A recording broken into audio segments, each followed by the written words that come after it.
Yeah. Ah,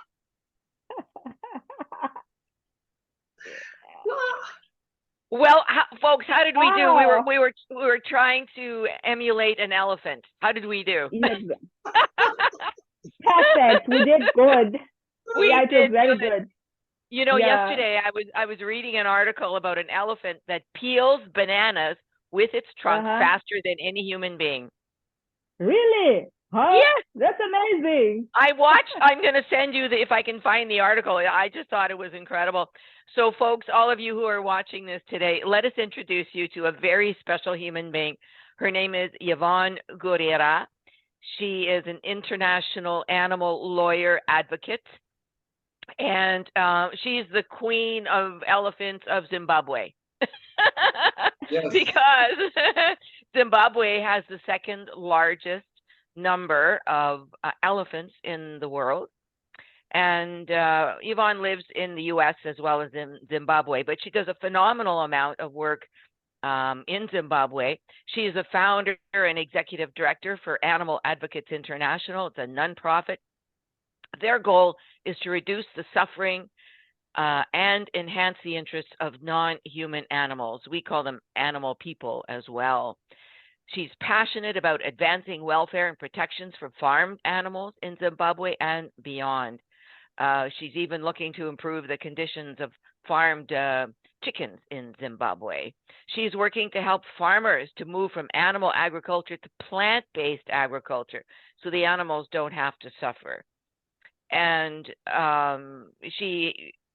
her career was informed by her background as a wildlife and animal cruelty principal public prosecutor in Zimbabwe for close to a decade. So let's welcome Yvonne Gurira.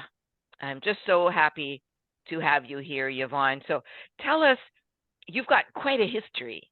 Your story is fascinating. Yeah. So tell us your story, and Raj and I will pipe in with questions as we go along here.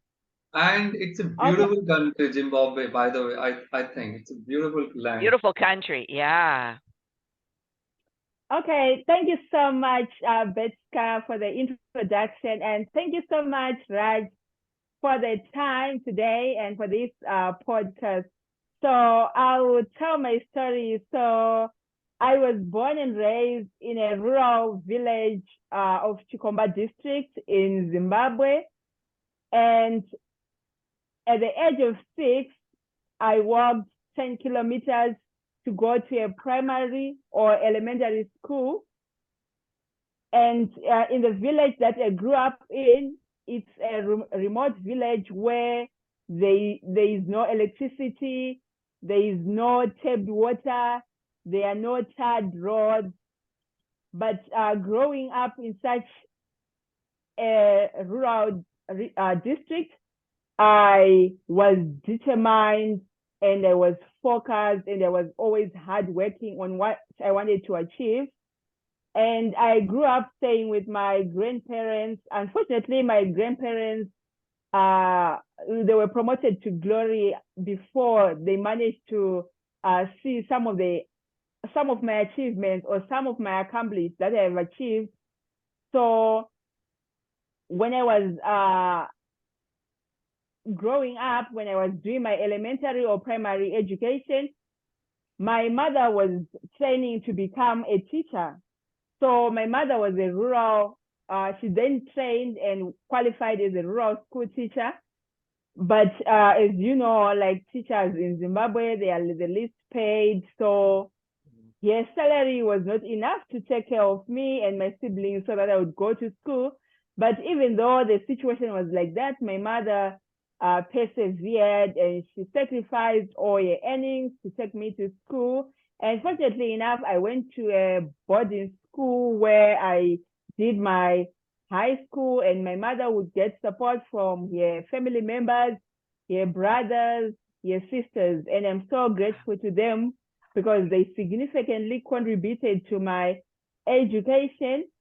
And during the time that I was at high school, sometimes I would be turned away because of non-payment of school fees. I remember when I was now doing my advanced level in high school, that's the last level. I had to go back home, and I stayed home because of non-payment of school fees for about almost a month or so. It was a long time. And when I went back to school, it was now time to write exams. It was just 2 weeks before exams, and I had to prepare for my examinations, my advanced level exams. I sat for the exams, and fortunately enough, I managed to excel with 2 A's and a B. I got 14 points.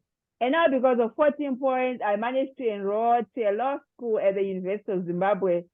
And I was so happy because at the University of Zimbabwe, the students are not turned away for non-payment of fees. For me, that was a relief because I was no longer going back home, because every time I would be embarrassed being sent away home all the time, like being the only, maybe one of the few students that would not have paid their school fees, and also like the embarrassment of like the school that I was going to. It was 3 cities away from our hometown, so it was difficult for me sometimes to go back home.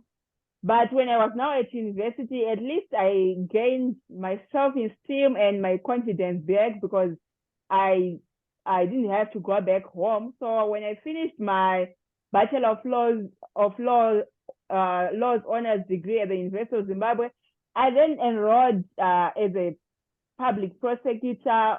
I joined the National Prosecuting Authority of Zimbabwe, and I prosecuted all the criminal cases that you can think of, from the magistrate's court up to the high court. I also prosecuted wildlife crime, animal cruelty cases.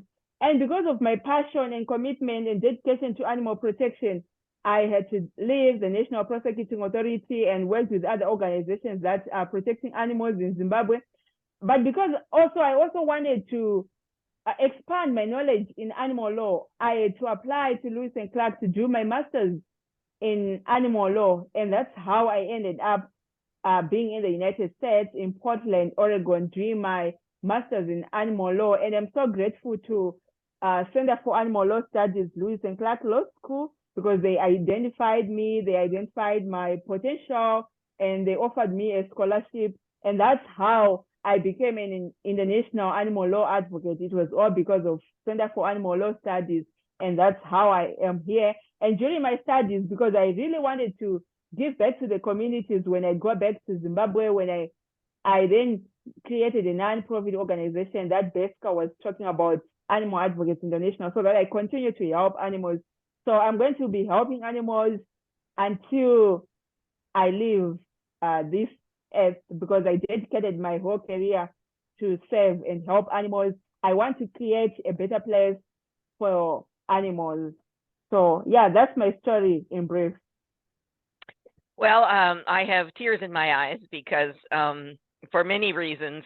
Number one, thank you for your love of animals, that to reduce, perhaps eliminate, to help eliminate the suffering of animals around the world. And your story is just phenomenal, right?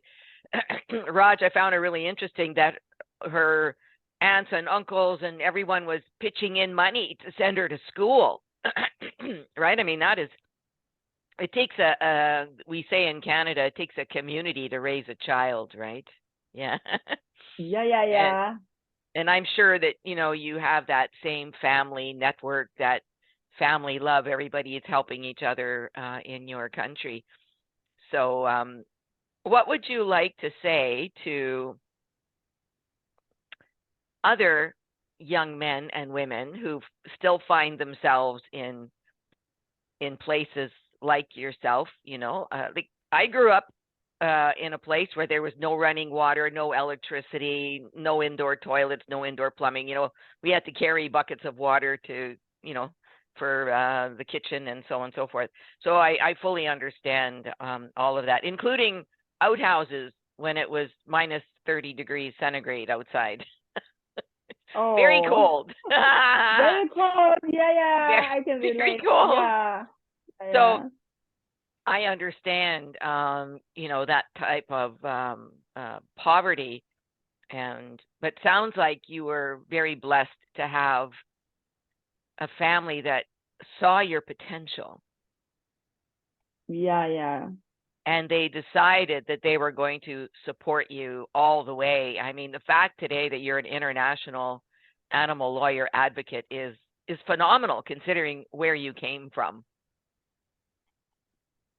So